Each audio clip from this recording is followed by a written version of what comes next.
അല്ല ഞാൻ ഇപ്പോഴും ഓർക്കുന്നു ഈ നമ്മളിപ്പോൾ ഓപ്പറേഷൻ മുമ്പ് വന്നപ്പോൾ പറഞ്ഞത് എനിക്ക് ഒന്നൊന്ന് വണ്ടിയിലൊന്ന് ഇരിക്കാൻ പറ്റിയാൽ മതി. ഇപ്പൊ രണ്ടു കാലം ഇങ്ങനെ സ്ട്രൈറ്റ് ആയിട്ട് ഇരിക്കുമ്പോഴത്തേക്ക് അവരുടെ ബുദ്ധിമുട്ടും മനസ്സിലായി. മുറിച്ചു കളയാൻ വേണ്ടി ഒരു മനസ്സിൽ ഓർക്കുന്നുണ്ട്, മുറിക്കാനായിട്ടല്ലേ വന്നേ. അതെ, 23 കൊല്ലം മുമ്പ് എനിക്കിങ്ങനെ GBS വന്നതാണ്.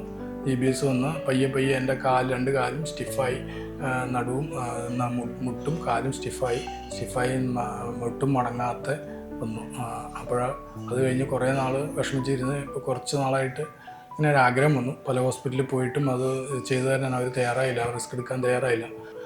കാലിങ്ങനെ എനിക്ക് കട്ട് ചെയ്ത് കളഞ്ഞാലും മാനസികമായിട്ട് അത്രയും ഞാൻ എത്തിയായിരുന്നു. കാല് കട്ട് ചെയ്ത് കളഞ്ഞ് വീട്ടിലുള്ളവരൊന്നും സമ്മതിച്ചില്ലെങ്കിലും കാലിൽ കട്ട് ചെയ്ത് കളഞ്ഞ് കയറാനുള്ള കാർ ഓടിക്കാനൊക്കെ ഉള്ള ഇതിലേക്ക് വന്നു. പക്ഷേ ഇവിടെ വന്ന് നല്ല രീതിയിൽ കാല് മുറിക്കാതെ നല്ല രീതിയിൽ മടങ്ങും. ഇപ്പോൾ ഒരു 90% മടങ്ങും.